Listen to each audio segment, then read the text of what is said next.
Yo, salut tout le monde, c'est Gata Volgar, j'espère que vous allez bien, moi en tout cas je vais particulièrement bien. Aujourd'hui on se retrouve pour une nouvelle vidéo, donc on se retrouve pour le débrief du match Paris Saint-Germain-Toulouse FC, match qui comptait pour la 14e journée de Ligue 1 Conforama et victoire du Paris Saint-Germain sur le score de 1-0 grâce à un but d'Edinson Cavani à la 9e minute de jeu. Et grâce à ces victoires, on prend les 3 points. 14e victoire en 14 matchs pour les hommes de Thomas Tuchel. Et on continue ainsi les records, même si ça a été un match assez fade, assez compliqué quand même. En début de match, ça allait dans les 45 premières minutes. Et en seconde période, on a vendangé devant le but de Toulousain. Voilà, donc globalement ce match, ça m'a pas fait rêver, mais je me suis pas fait non plus trop chier quoi. Voilà, donc en gros, je me fais chier devant ma télé et je suis fou devant ma télé. Donc je suis entre les deux. Voilà.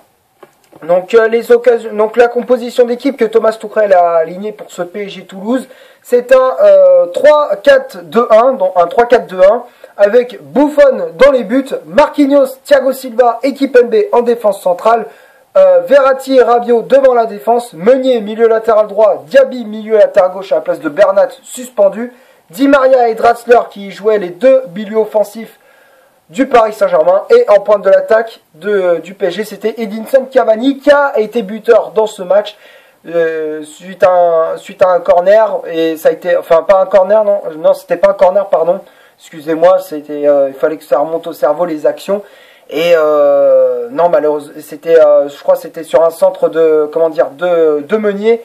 Et derrière Cavani qui fait un coup du sombrero sur Christopher Julien avant de reprendre une frappe, avant de reprendre le ballon et de la mettre au fond des filets. Et à la 9e minute de jeu, il y avait 1-0 pour Paris. Donc les 45 premières minutes, ça a été plutôt correct, on peut dire ça comme ça. Les 20 premières minutes, on a mis le pressing, de l'intensité, on a mis tout ce qu'il fallait. Et après ça a été on a joué un petit peu plus à la baballe, on a levé un petit peu le pied, et du coup on retourne au vestiaire avec ce petit but d'avance. Et en seconde période, je sais pas, j'ai l'impression d'avoir pas reconnu le PSG. On a vendangé devant. Il y a eu certaines occasions où il y avait certaines occasions où on pouvait les mettre au fond. Alors honnêtement, c'est vrai parce que quand je pense aux actions de Moussa Diaby, qui a manqué de technicité, de finition. Il y a eu beaucoup de gâchis durant la finition. Draxler, pareil. Di Maria aussi. Ils ont été trop gourmands. Dans les occasions, à chaque fois, on a été trop long et on jouait trop à la baballe. C'est ça le problème.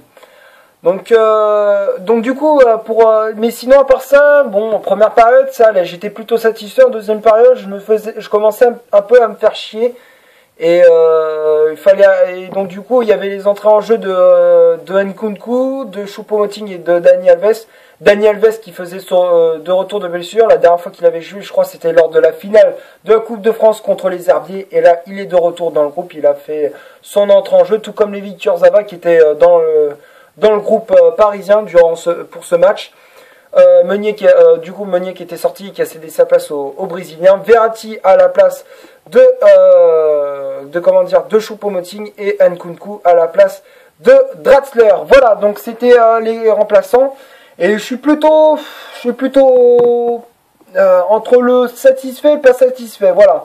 Dani Alves, c'est pas terrible quoi. Choupo-Moting, il a vendangé devant le but, et Christopher Nkunku, c'est pareil. Il a fait des frappes lointaines, mais c'est parti dans les nuages. Voilà. Donc on va passer maintenant aux statistiques de cette vidéo. Donc les statistiques, 9 tirs au total du côté parisien, donc 2 seulement cadrés. Donc c'est vrai qu'on a beaucoup vendangé et on a gâché énormément d'occasions.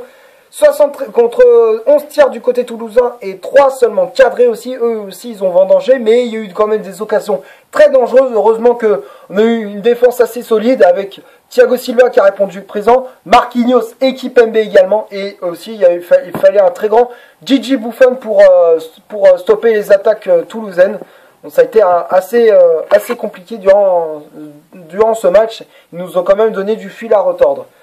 Donc du coup, on va passer du coup à la possession de balle.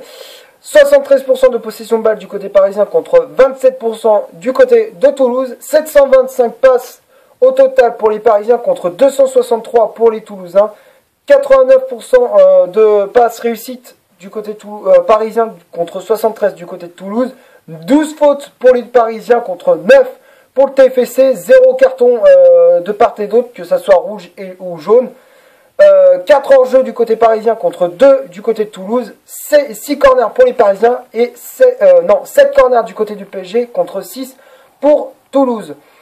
Donc c'est vrai quand je vois les statistiques, quand je vois les tirs cadrés, c'est vrai qu'on a beaucoup vendangé, on a beaucoup fait de gâchis, finition, elle était pas au rendez-vous, franchement, c'est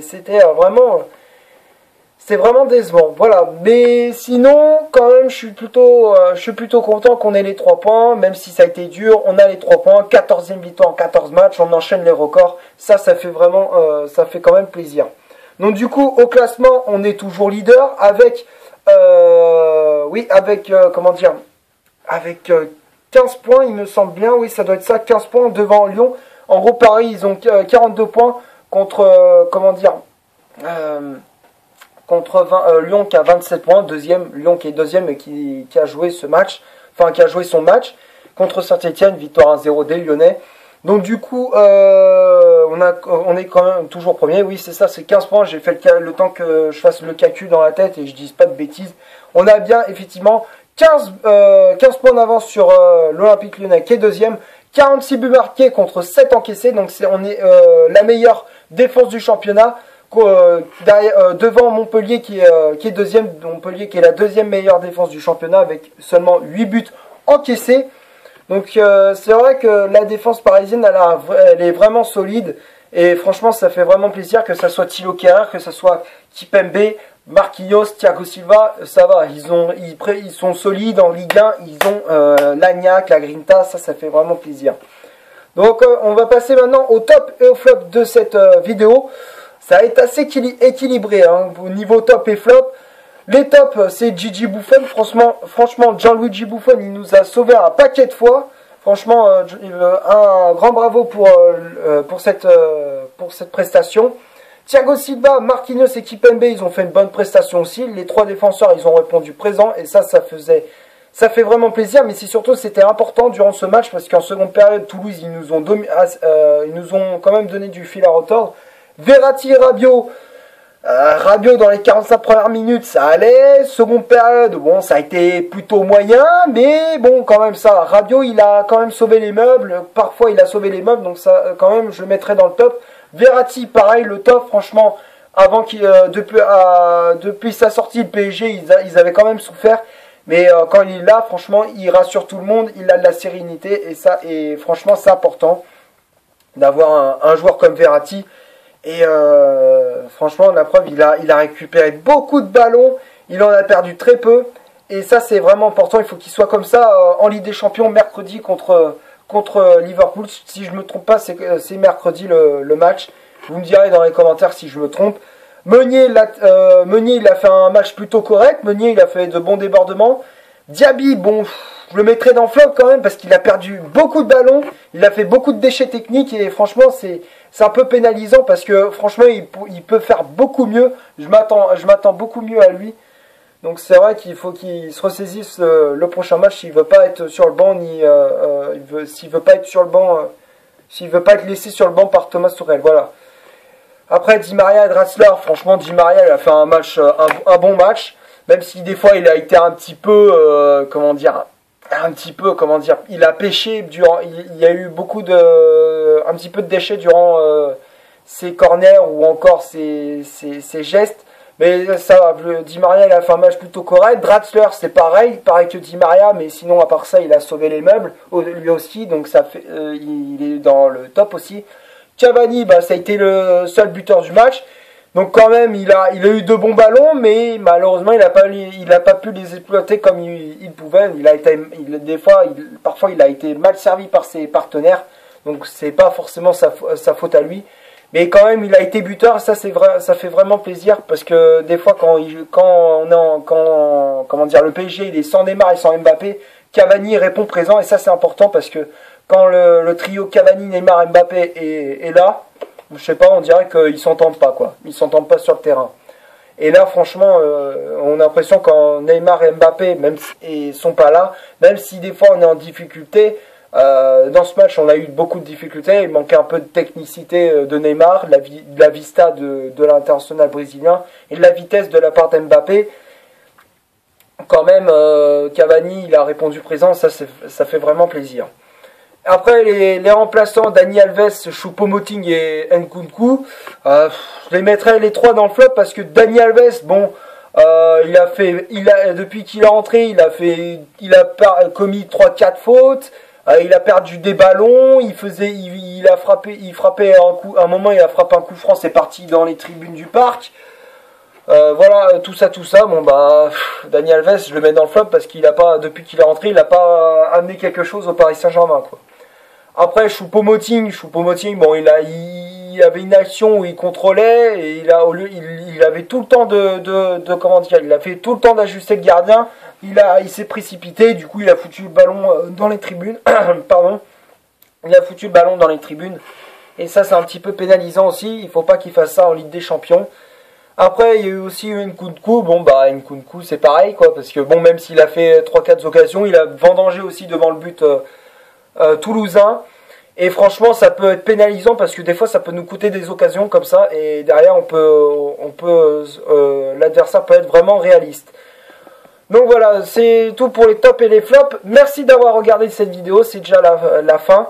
Comme d'hab, si ça t'a plu, tu laisses un énorme like, pardon. Tu cliques ici pour t'abonner pour rien rater de mes vidéos. Tu cliques ici pour en voir une autre si tu le souhaites. Et moi, je te dis à la prochaine pour un prochain débrief. Salut!